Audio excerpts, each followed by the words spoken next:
Hello बच्चों। आज हम कक्षा 9वीं जिसका विषय है गणित उसकी वर्कशीट नंबर 29 करेंगे। ठीक है। इसकी तिथि है हमारे पास 9 सितंबर 2020। देखो, इस वर्कशीट में आज हम क्या करेंगे, त्रिभुजों की सर्वांग समता। ठीक है। सर्वांग समता हमने अपनी पहली वाली वर्कशीट में किया था, जिसमें मैंने आपको ये बताया था कि कोई सी भी दो चीजें एक जैसी कैसे हो सकती है। ठीक है ना, उनका मतलब शेप और साइज, आकार और माप जो सेम होता है उन्हें बोलते हैं। ठीक है ना, सर्वांग समता। आज हम उसे त्रिभुज में देखेंगे कि हम ट्रायंगल में ये सर्वांग समता मतलब कॉन्ग्रुएंसी कैसे लगा सकते हैं। ठीक है। इसके लिए हमारे पास चार कसौटी है। ठीक है, आप कसौटियां बोलो, कसौटी बोलो या नियम बोलो, रूल्स, ठीक है, क्राइटेरिया, तो ये चार है। ठीक है। चलो पहले एक बार हम वो देख लेते हैं क्राइटेरिया क्या है, उसके बाद हम अपनी वर्कशीट करेंगे। ठीक है। देखो, जैसे आपके पास यहाँ पर पहली कसौटी लिखी हुई है, भुजा भुजा भुजा, मतलब इसका मतलब है तीन भुजा। मतलब जब एक त्रिभुज की तीन भुजाएं दूसरे त्रिभुज की तीनों भुजाओं के बराबर होंगी, समान होंगे, ठीक है, तो वो दोनों त्रिभुज जो है वो सर्वांगसम होंगे। ठीक है। जैसे आप यहाँ पर फिगर देखो, ये आपको ये चित्र दे रखे हैं दो, इसमें देखो आप ए बी जो है वो आपको 3 सेमी दे रखा है, तो फिर पी क्यू भी आपको 3 सेमी दे रखा है। ठीक है। उसी तरीके से बी सी जो है वो आपको 5 सेमी दे रखा है, तो आपको क्यू आर भी 5 सेमी दे रखा है। ए सी जो है वो आपको 6 सेमी दे रखा है, तो पी आर आपको 6 सेमी दे रखा है। इसका मतलब इस त्रिभुज की तीनों भुजाएं इस त्रिभुज की तीनों भुजाओं के बराबर है, एक जैसी है। तो ये दोनों त्रिभुज क्या हुए, ये दोनों त्रिभुज हुए सर्वांग सम, मतलब कॉन्ग्रुएंट हुए ये दोनों त्रिभुज। आपने कौन सी कसौटी से किया है ये आपने किया भुजा भुजा भुजा से। ठीक है।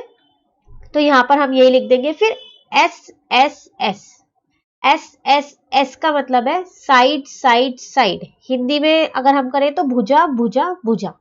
ठीक है। तो ये थी मेरी पहली कसौटी। दूसरी कसौटी है मेरे पास यहां पर भुजा कोण भुजा। ठीक है, कोना मतलब अब एंगल आ गया, कोना। देखो, तो इसमें क्या होगा, जो एक त्रिभुज है ना, ठीक है, वो दूसरे त्रिभुज के, ठीक है, दूसरे त्रिभुज के बराबर होगा। लेकिन अब इसमें कौन सी कसौटी लगेगी, भुजा कोण और भुजा की।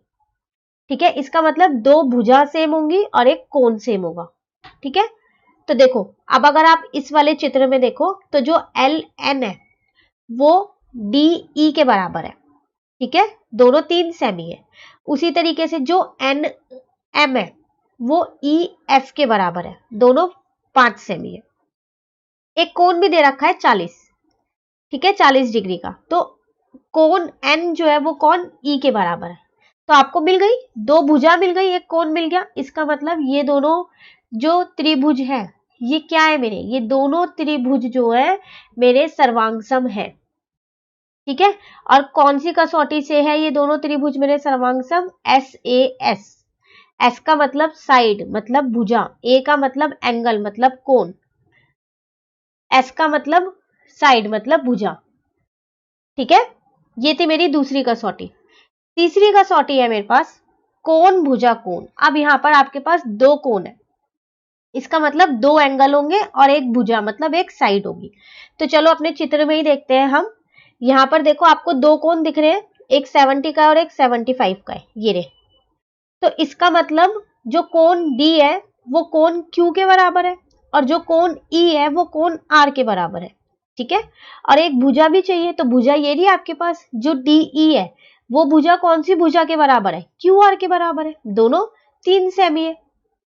ठीक है। तो इसका मतलब ये दोनों ही ट्राइंगल मेरे सर्वांगसम है। और कौन सी कसौटी से है ये दोनों मेरे सर्वांगसम, एंगल साइड एंगल, मतलब कोण भुजा कोण। ठीक है। तो ये मेरी तीसरी कसौटी थी। चलो चौथी कसौटी देखते हैं। चौथी कसौटी है मेरे पास यहां पर समकोण कर्ण भुजा। ठीक है। इसका मतलब क्या होता है, आरएचएस, अगर मैं आपको इंग्लिश में बोलूं तो आरएचएस। मतलब इसमें क्या होता है, आपके पास जो दो त्रिभुज होते हैं उसमें से दोनों त्रिभुज में एक एक जो कोण है वो तो 90 डिग्री का होना चाहिए, ठीक है। और जो उसके सामने वाली साइड है, सामने वाली भुजा है, जिसको हम इंग्लिश में हाइपोटेन्यूज बोलते हैं, ठीक है ना। ये हमने अपनी पहले वाली वर्कशीट्स में भी समझा है, ठीक है, जो आपका कर्ण है यहाँ पर, ठीक है, हाइपोटेन्यूज। और एक कोई सी और साइड, मतलब एक कोई और भुजा, वो आपकी बराबर होनी चाहिए। तो देखो आप यहाँ पर ये 90 डिग्री और 90 डिग्री, एक तो ये मिल गया, ठीक है। ये हमारी हाइपोटेन्यूज यही है ना, Q और P, और यहाँ पर A और B। तो ये देखो दोनों पार्ट सेम ही है। और एक कोई सी भी और भुजा, तो एक या तो ये वाली भुजा रह गई या ये वाली। तो आप, हमको ये गिवन है 3 सेमी और 3 सेमी, पर अगर हमें ये गिवन होगी ये वाली, तो कोई बात नहीं, हम इसको भी ले लेंगे, ठीक है।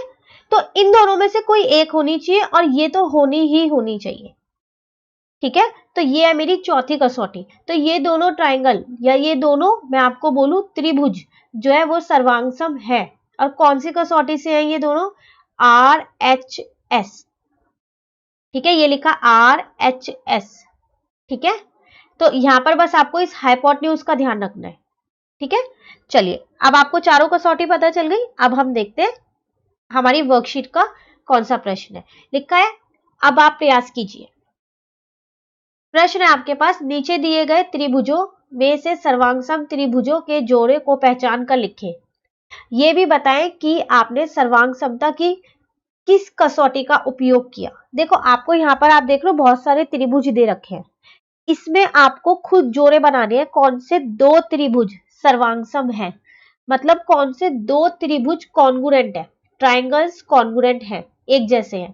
पहले आपको उनके जोड़े खुद बनाने हैं, उसके बाद आपको यह भी बताना है कि आपने कौन सी कसौटी इसमें लगाई है।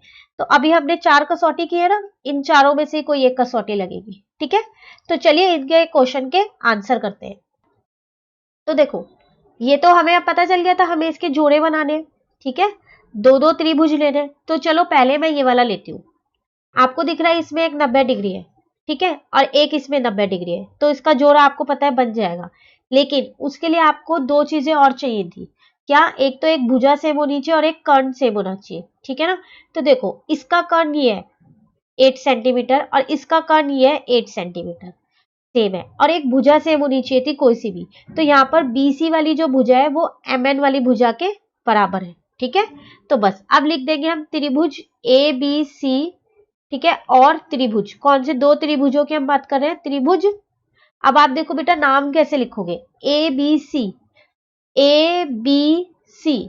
तो इस वाले त्रिभुज का नाम आप लिखोगे ONM, ठीक है। तो इसमें क्या क्या है, एक तो आपके पास AC जो है वो बराबर था OM के, ठीक है, ये आपका 8 सेंटीमीटर दे रखा था।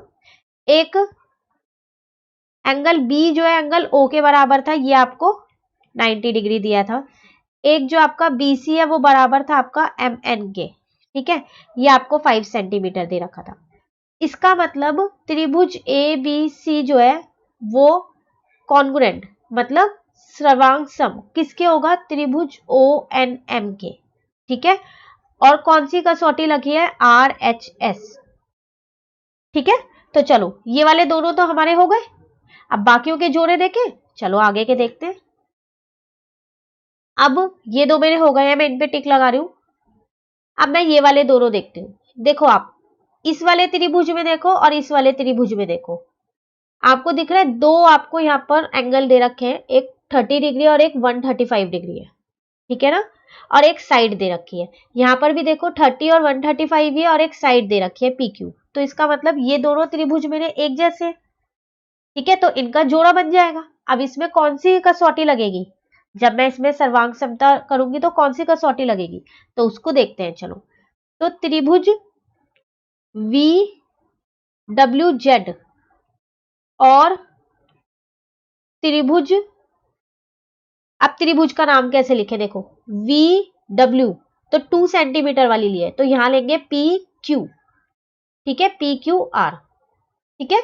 अब देखते हैं क्या क्या दे रखा है। एक तो मुझे पता है मेरा जो एंगल V है वो एंगल P के बराबर है, ये मुझे दे रखा है, ठीक है, 30 डिग्री का। एक मेरे को ये दे रखा है मेरा VM जो है वो PQ के बराबर है, ठीक है, ये भी मुझे दे रखा है 2 सेंटीमीटर। एक मुझे दे रखा है मेरा एंगल डब्ल्यू जो है वो एंगल क्यू के बराबर है। ठीक है, ये भी मुझे दे रखा है 135 डिग्री। ठीक है, तो इसका मतलब त्रिभुज वी डब्ल्यू जेड सर्वांग है किसके, त्रिभुज पी क्यू आर के। और कौन सी कसौटी लग रही है, देखो ये है एंगल, ये है साइड, ये है एंगल, तो एंगल साइड एंगल वाली कसौटी लग रही है। ठीक है, तो ये भी हमारा हो गया। तो चलो ये दो अब ये हो गए, अब बचे 1 2 3 4। चलो अब इन्हें देखते हैं। तो पहले टिक कर लेते हैं कौन कौन से हो गए।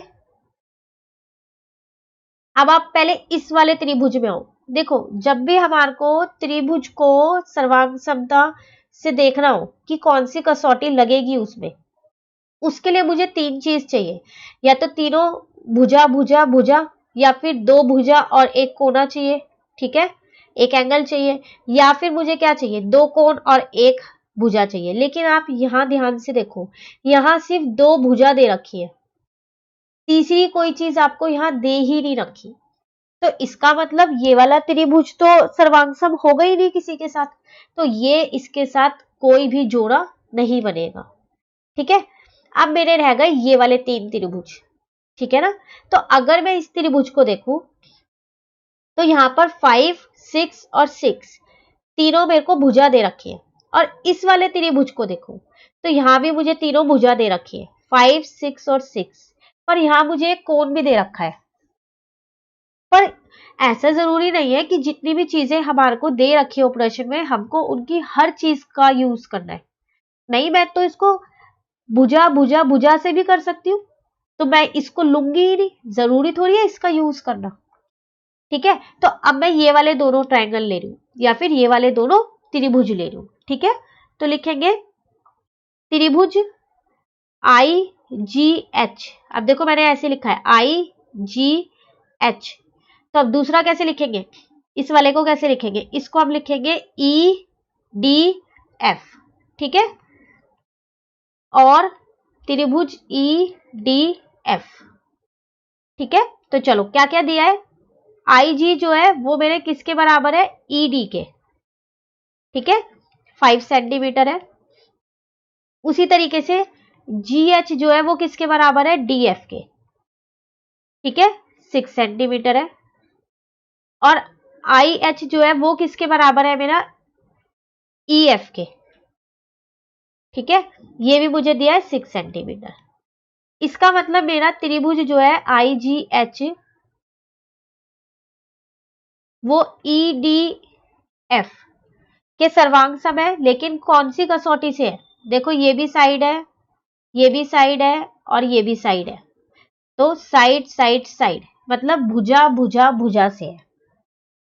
ठीक है, तो चलो ये भी हो गया। अब आपके पास एक ये त्रिभुज रह गया, ये वाला। अब आप ध्यान से देखो, ये त्रिभुज इस त्रिभुज के साथ मिलता जुलता नहीं लग रहा आपको। यहाँ पर 6 है, यहाँ पर 6 है, यहाँ पर 5 है, यहाँ पर 5 है, और एक कोण भी दे रखा है हमें 65। तो ये तो इससे भी मिल रहा है, और ये वाला त्रिभुज जो है वो इससे भी मिल रहा है। तो ऐसा जरूरी थोड़ी है बेटा कि त्रिभुज एक ही दूसरे त्रिभुज से मिलेगा और किसी से नहीं मिल सकता। बिल्कुल मिल सकता है। आपने इसको और इसको बता दिया ना कि इसमें कौन सी कसौटी लग रही है। अब आप क्या करोगे, अब आप इन दोनों में बताओगे। ठीक है, तो चलिए वो भी देख लेते हैं। तो ये हो गया, ये तो है ही नहीं, ये हो गया, ये हो गया, ये हो गया, और ये। अब ये वाले दोनों करते हैं। ठीक है, पहले मैंने ये वाला और ये वाला किया था। ठीक है, तो पहले इनके लिखते हैं। तो त्रिभुज मैंने लिया है ई डी और एफ। तो देखो ई डी एफ, तो ई डी 5 सेंटीमीटर वाली ली है, तो अब यहां पर लूंगी मैं यू एस और टी। ठीक है, और त्रिभुज यू एस टी। ठीक है, चलो लिखे फिर क्या क्या है।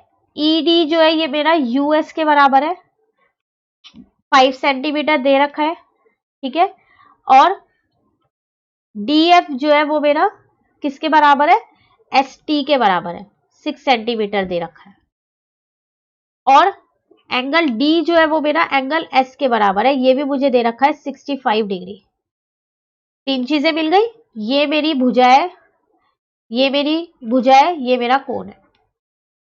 ठीक है, तो त्रिभुज EDF जो है वो सर्वांग सम हो गया किसके, त्रिभुज UST के, लेकिन कौन सी कसौटी से हुआ है, साइड एंगल साइड, जिसमें 2 साइड थी और एक एंगल था। तो अब मैंने इसमें ये वाली साइड नहीं ली, पर जब मैंने ये वाला इसके साथ इसको किया था, इन दोनों का जोड़ा बनाया था, तो मैंने ये एंगल नहीं लिया था। ठीक है, तो इसका मतलब इन सारे त्रिभुज में एक त्रिभुज ऐसा है जो 2 के साथ जोड़ा बना रहा है। ठीक है, तो आप इस चीज का ध्यान रखना। ठीक है, ये थी हमारी आज की वर्कशीट, वर्कशीट नंबर 29। ठीक है, इससे अगली वर्कशीट, वर्कशीट नंबर 30 हम अपनी नेक्स्ट वीडियो में करेंगे। तो अगर आपको ये वीडियो अच्छी लगी तो आप लाइक करें और मेरे चैनल को सब्सक्राइब करें, ताकि जब मैं वर्कशीट नंबर 30 डालूं तो आपको उसकी नोटिफिकेशन मिल जाए। Thank you.